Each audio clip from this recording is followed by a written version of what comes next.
Modeste coefficient au bac, modeste discipline en heures, une place sur le bulletin, et des prières régulières pour bannir ces heures qu'on n'ose même plus qualifier de cours. La question du jour sera simple. Veut-on réellement bannir le cours d'éducation physique et sportive? Bienvenue sur Capsule Éducation, le podcast de l'AED décalé.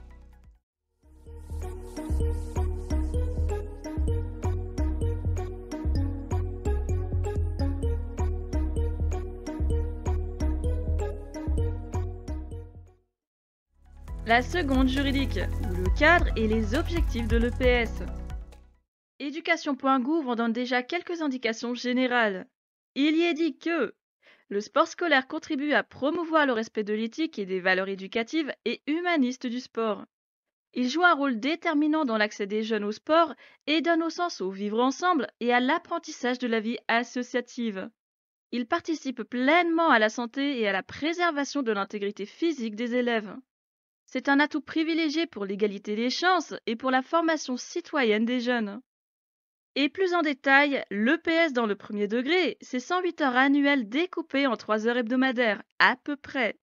Il y est question de réalisation de performances, d'adaptation à différents environnements, d'activités de coopération et d'opposition individuelle ou collective, et d'activités à visée artistique, esthétique ou expressive. En clair, c'est un premier apprentissage entre connaissances et pratiques, de quoi permettre de poursuivre dans le secondaire en ayant acquis les bases avant, via des pratiques variées. L'EPS collège s'articule sur 4 heures de cours hebdomadaires en 6e et 3 heures sur les 3 autres niveaux.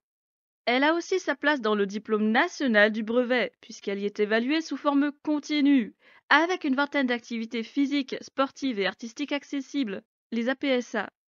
L'apprentissage se focalise cette fois sur le respect de la règle, l'engagement dans une démarche de projet, la prise de responsabilité et la connaissance et préservation de soi, soit tout bêtement la continuité des acquis du premier degré. 3 textes juridiques qui ressortent le plus. La note du service du 22 juin 2012 sur les modalités d'évaluation au DNB. La circulaire du 4 avril 2017 sur l'évaluation de l'EPS au bac de la filière professionnelle. Et la circulaire du 19 avril 2017 qui porte sur la sécurité dans des activités physiques de pleine nature. Est-ce que l'EPS du lycée est drastiquement différente des autres cycles? Elle est moins importante en termes de volume horaire, 2 heures par semaine pour toutes les filières. Et comme le DNB, elle est aussi évaluée au baccalauréat via un contrôle en cours de formation, ou contrôle continu pour les intimes. C'est une épreuve terminale par trimestre sur un coefficient 2. Ceci dit, il n'y a pas que les 2 heures obligatoires de l'enseignement commun.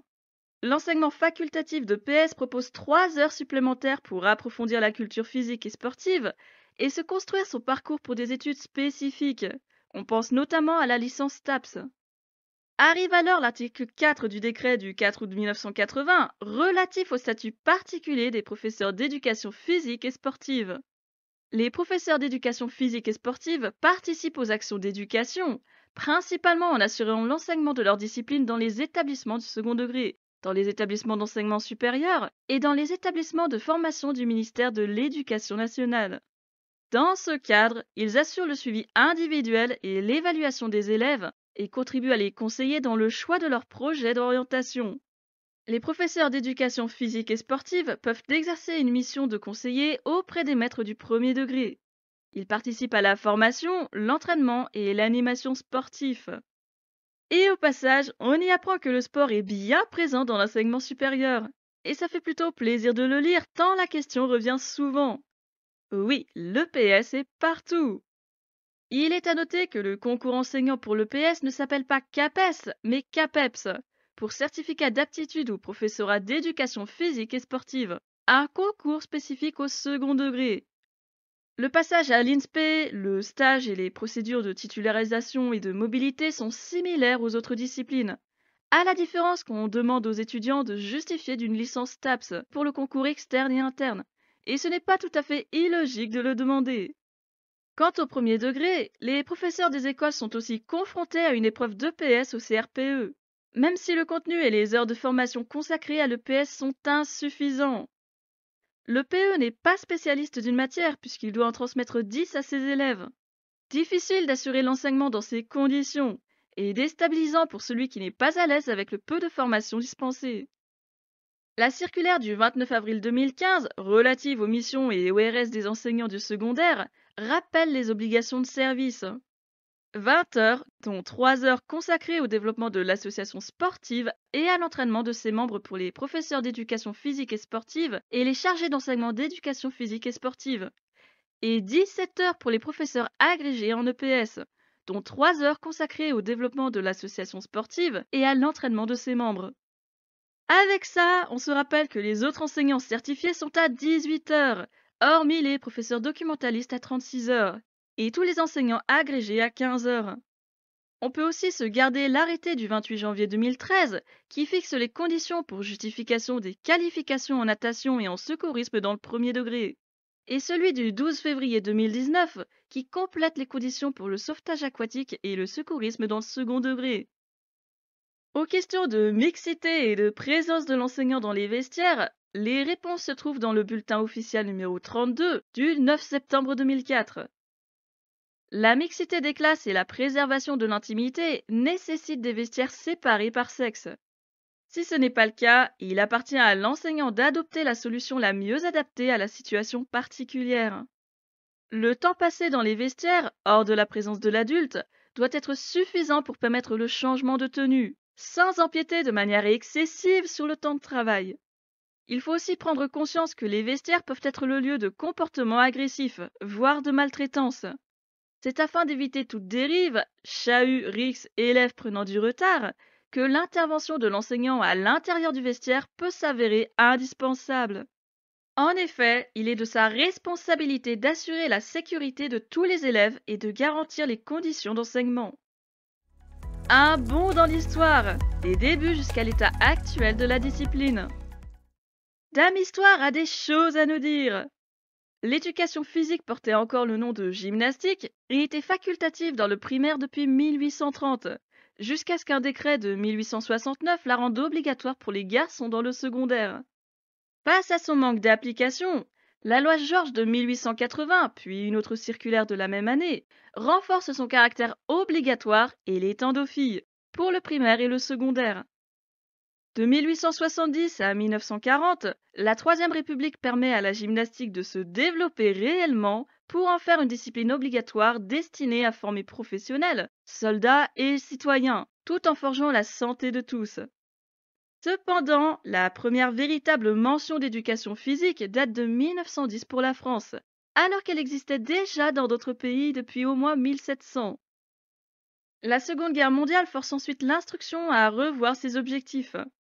Partant de guerre, l'éducation physique prend forcément de l'ampleur. Ce sont des soldats qu'il faut, et des soldats forts et entraînés. Dans tous ces bouleversements qui prennent fin progressivement, l'éducation physique tâtonne encore sur ses contenus. Doit-elle dispenser un enseignement généraliste ou se spécialiser sur un type de sport? D'autant plus délicat que l'enseignement est sous la charge du ministère de la Jeunesse et des Sports, pas encore sous celui du ministère de l'Éducation nationale. Les années 1960 et le développement des syndicats d'enseignants bouleversent une nouvelle fois le fonctionnement de la discipline. On a désormais une éducation physique qui comporte des activités sportives attachées à un objectif clair d'éducation.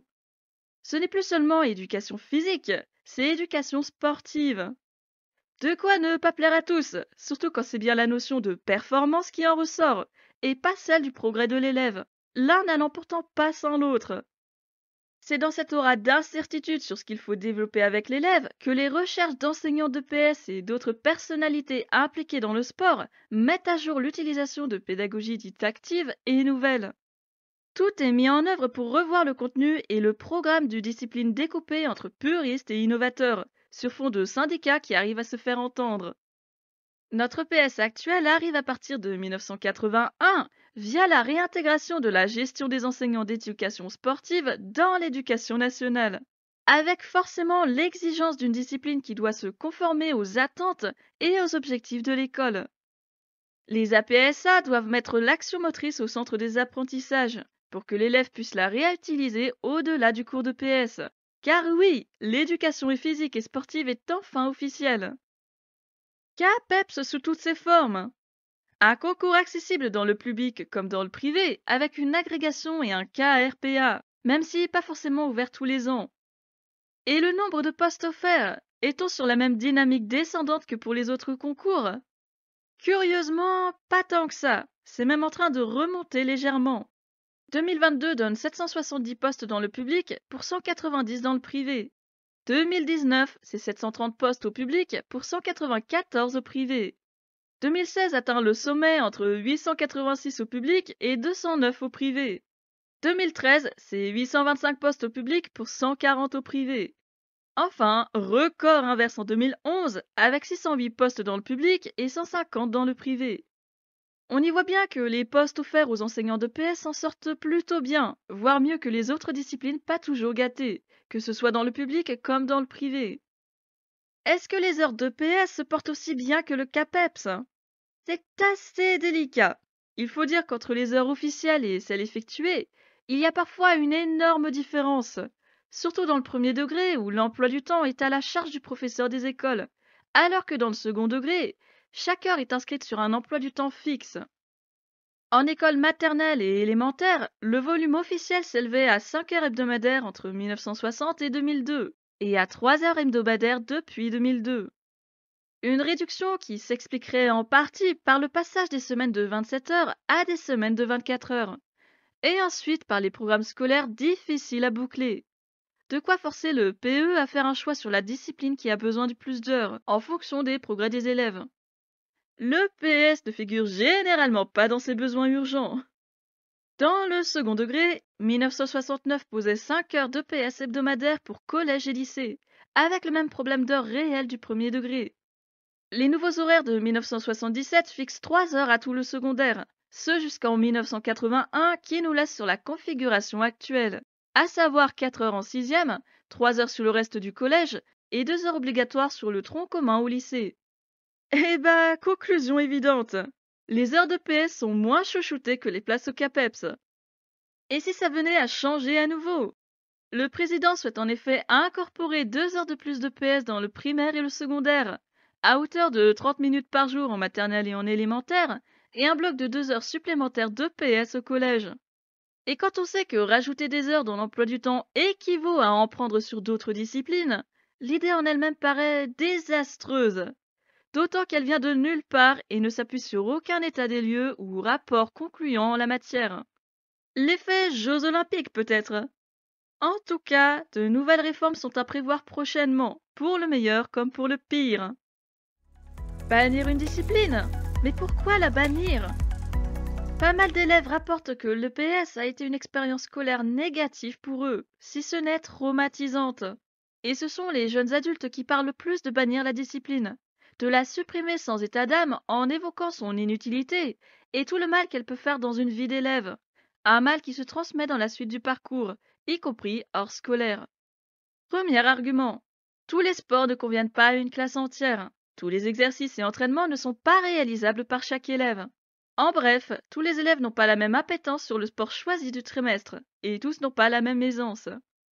Dès lors qu'on en prend conscience, on se doute que les plus à l'aise seront dans leur élément, prendront plaisir à gagner inlassablement, ou juste à apprendre, à s'améliorer dans la pratique.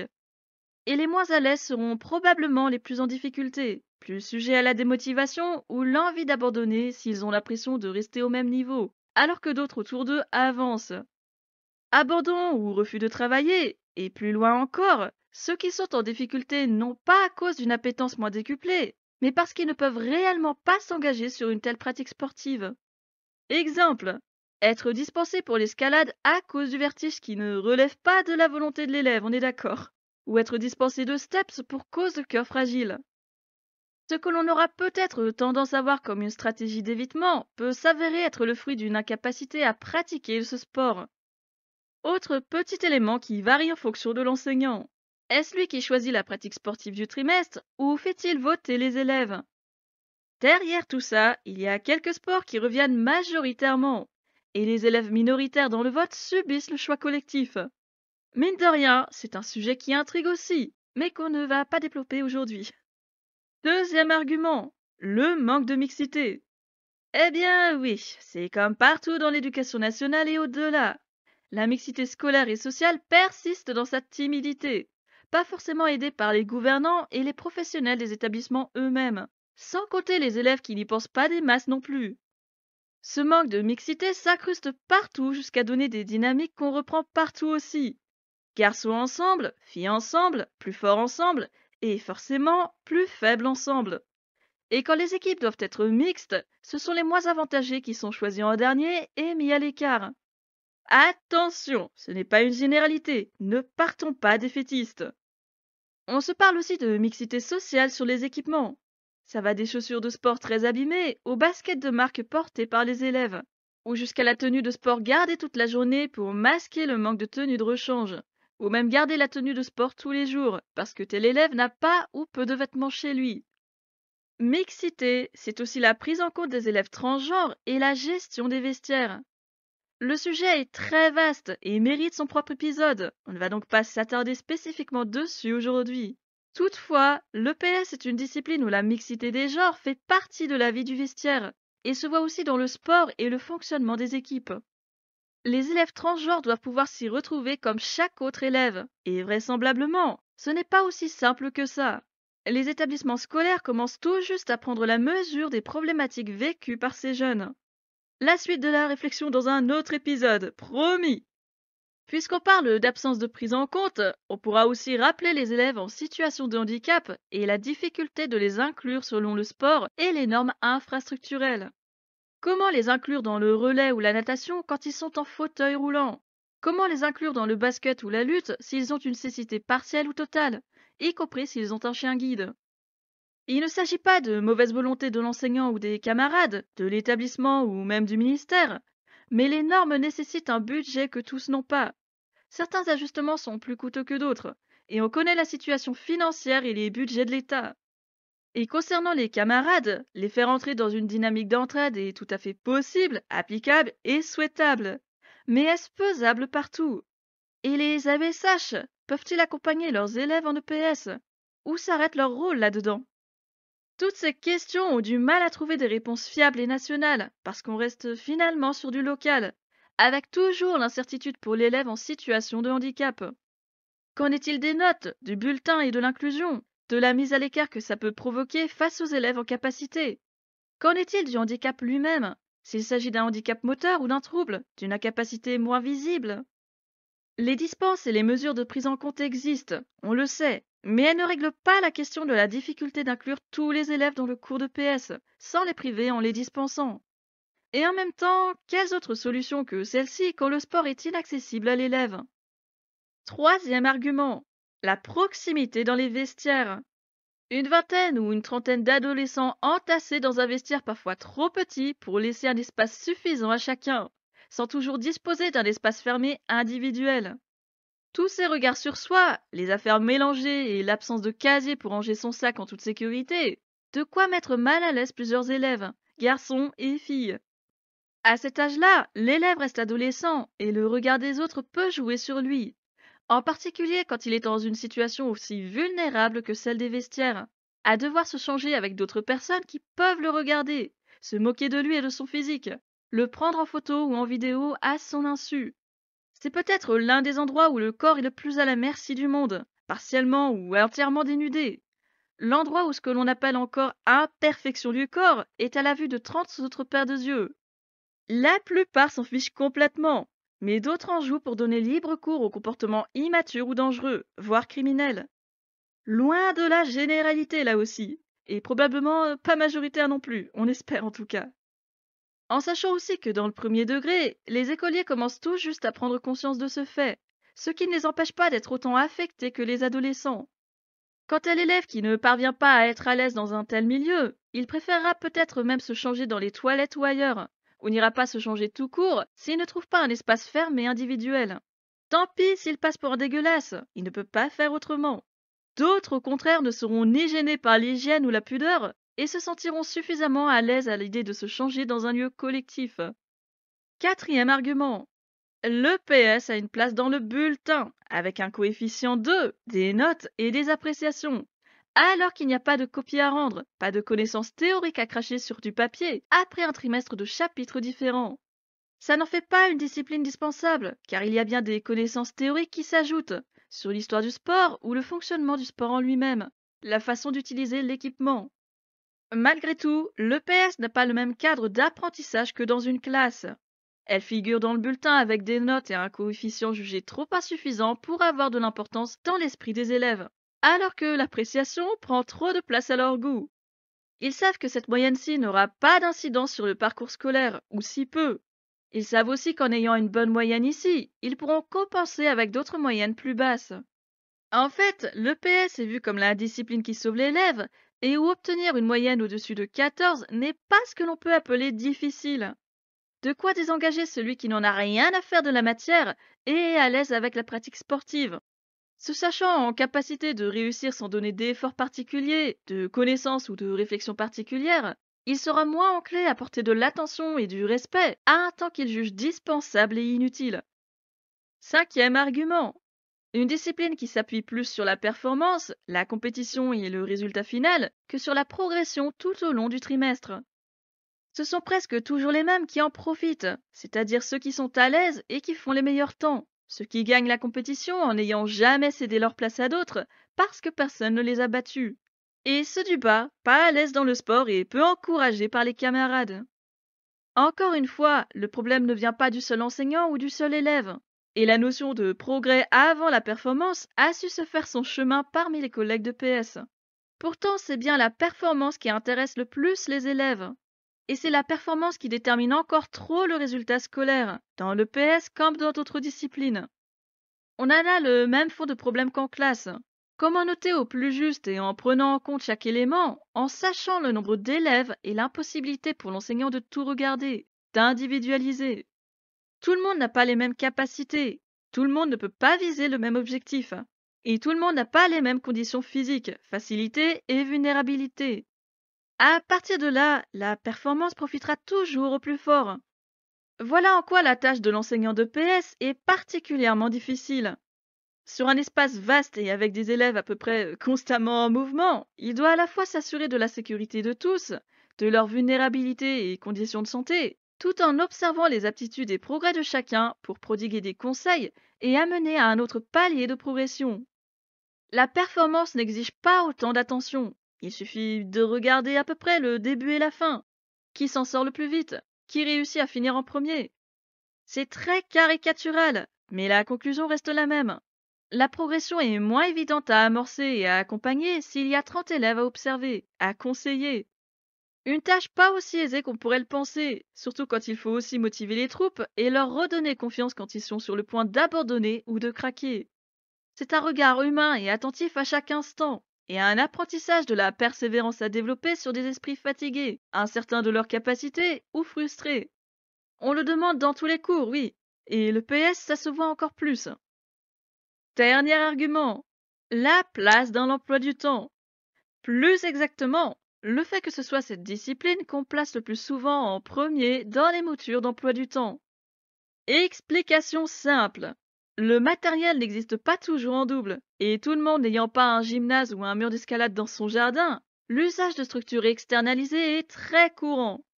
Chaque établissement doit prévoir les besoins en fonction des disponibilités dans les murs et des disponibilités des structures externes. Quelque chose qui prend du temps à se calibrer puisque d'autres usagers doivent se partager les lieux et les équipements. La discipline souffre aussi de préjugés de la part d'autres collègues qui la disent privilégiée à cause de ça. Les enseignants de PS seraient les rois, car après tout, ils choisissent leurs horaires et pas les autres. Des horaires pas toujours pertinents d'ailleurs, et pas toujours selon la volonté des enseignants aux questions. Quel intérêt à ce que les élèves aillent en EPS juste après la pause méridienne, ou en fin de journée quand ils sont déjà sur les rotules de la journée, et leur enseignant avec? Finalement, c'est la considération vis-à-vis de l'enseignant qui complète celle de la discipline, avec l'idée que le collègue de PS serait un enseignant pépère et hors sol face au reste de l'établissement. Murmure-moi les bénéfices. Qu'est-ce que le PS apporte concrètement? Après l'expérience négative, voici les bienfaits que la discipline malmenée peut dissimuler. Premier argument. Le sport scolaire permet à tous les élèves de pratiquer une activité physique et sportive régulière.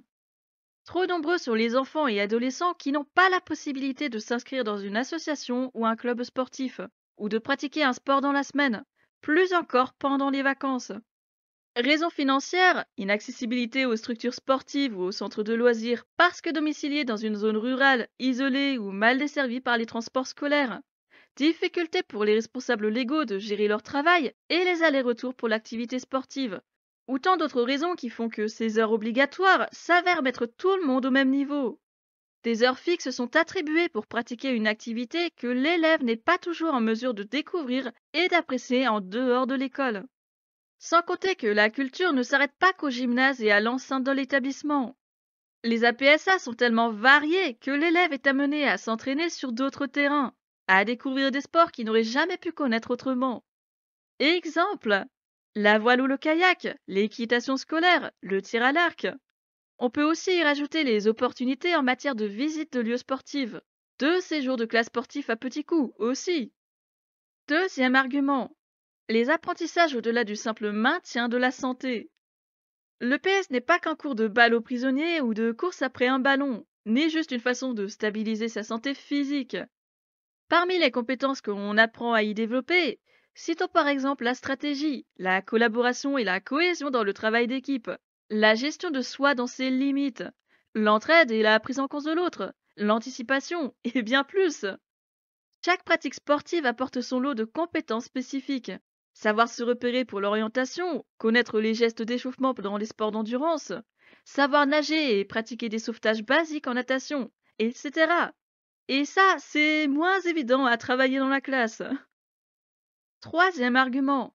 L'école ne saurait se résumer qu'à la connaissance en classe.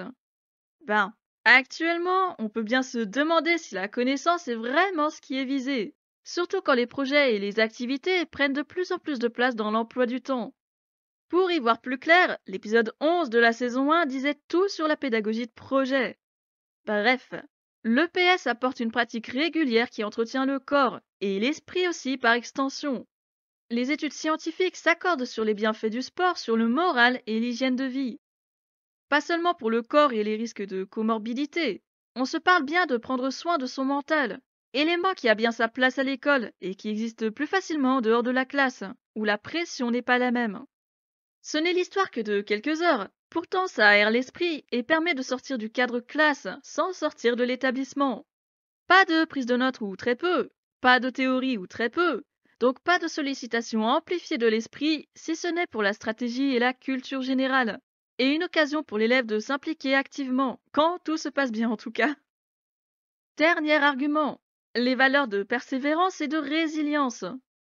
Que de grands mots, et pourtant des mots qui prennent tout leur sens dans le contexte du sport en général, et qui se transmettent dans le sport scolaire. Le sport est connu pour sa capacité à repousser ses limites et savoir s'arrêter au bon moment pour ne pas se mettre en danger. Ça implique de se connaître, d'avoir confiance en soi. Plus loin, le sport est aussi cet espace et ce domaine où des personnes fracassées par la vie ont su se forger leur résilience, alors qu'ils étaient sur le bord du gouffre. Dit comme ça, c'est très romanesque, mais c'est surtout très vrai.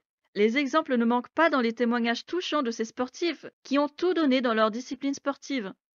Et ces personnes-là, les élèves les écoutent, les prennent plus facilement comme modèle, s'y identifient peut-être plus. Pas tous, hein, n'allons pas sur la généralité. Ceci dit, les deux valeurs s'apprennent plus naturellement sur le PS.